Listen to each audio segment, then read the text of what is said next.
আমি আজকে চিংড়ি মাছের বাটি চচ্চড়ি করব। তো আমি বাটিটা নিলাম না, এরকম অ্যালুমিনিয়াম বাটিতে যদি করতে চান করবেন। আমি বাটি ছাড়াই কড়াই বানাবো। তো কড়াই কীভাবে বানাই সবটাই আপনাদেরকে শেয়ার করছি। প্রথমে কড়াইয়ে একটু অল্প করে তেল দেব। বাটি চচ্চড়ি দিয়ে গরম ভাত যদি খাওয়া হয় তো এক থালা ভাত খাওয়া হয়ে যাবে, এত সুন্দর লাগে খেতে। আমি ততক্ষণ আপনাদের সঙ্গে মশলাটা শেয়ার করে নিই। বাটি চচ্চড়ি করার জন্য আমি এখানে নিয়ে নিয়েছি একটু সর্ষে আর পাকা লঙ্কা বাটা। এটা হচ্ছে আদা রসুন বাটা, এটা পেঁয়াজ বাটা, এটা টমেটো বেটে নিয়েছি, আর এখানে আছে জিরে বাটা। আমি চিংড়িটা একটু হালকা নেড়ে উঠিয়ে নেব।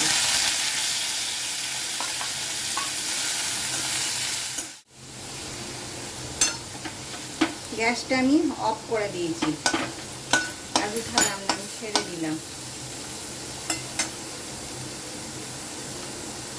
এর মধ্যে আমি একটুখানি আলু দেব, যেহেতু আমরা বাঙালি একটু আলু পছন্দ করি। আলুটা আমি এইভাবে কেটে নিয়েছি। এরপরে আমি দেব টমেটো, জিরে বাটা, পেঁয়াজ বাটা, আদা রসুন বাটা, এদিকে সর্ষে বাটা, সর্ষে আর লঙ্কা,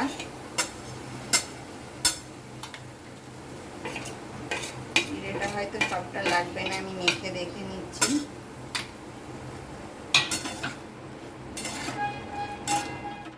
সঙ্গে দেব হলুদ,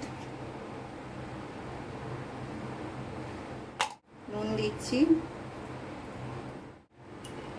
চিংড়ি মাছে একটুখানি মিষ্টি দিলে ভালো লাগে, সেই জন্য আমি কিন্তু খুব সামান্য চিংড়ি মাছে মিষ্টি দিলে খেতেও টেস্টটা বাড়ে আর কালারটাও খুব সুন্দর আসে।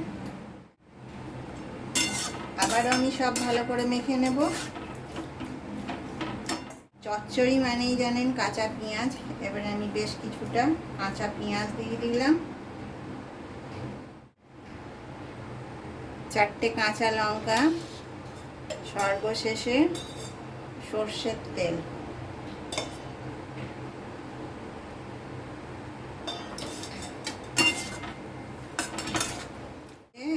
এর মধ্যে আমি অল্প জল দিয়ে দিলাম, ঢাকা দিয়ে দেব।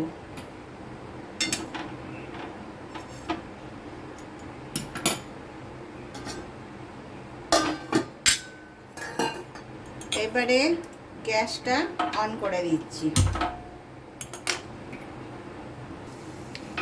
এবারে চিংড়ি মাছের চচ্চড়িটার ঢাকাটা খুললাম, হয়ে গেছে। এটা দেখুন কত সুন্দর একটা এরকম গা মাখাই থাকবে। আমি এটা এখন নামিয়ে নেব। আপনারাও একবার এইভাবে চিংড়ি মাছের চচ্চড়ি বানাবেন আর বানিয়ে খেয়ে দেখবেন, এটা গরম ভাতে খেতে এত টেস্টি হয়। আমার চ্যানেলটাকে আপনারা লাইক, শেয়ার, সাবস্ক্রাইব করবেন, আমার পাশে থাকবেন। আর নেক্সট ভিডিওতে আমি আবার কি নিয়ে আসছি সেটা আপনাদের দেখার জন্য অনুরোধ রইল। অবশ্যই দেখবেন। নমস্কার।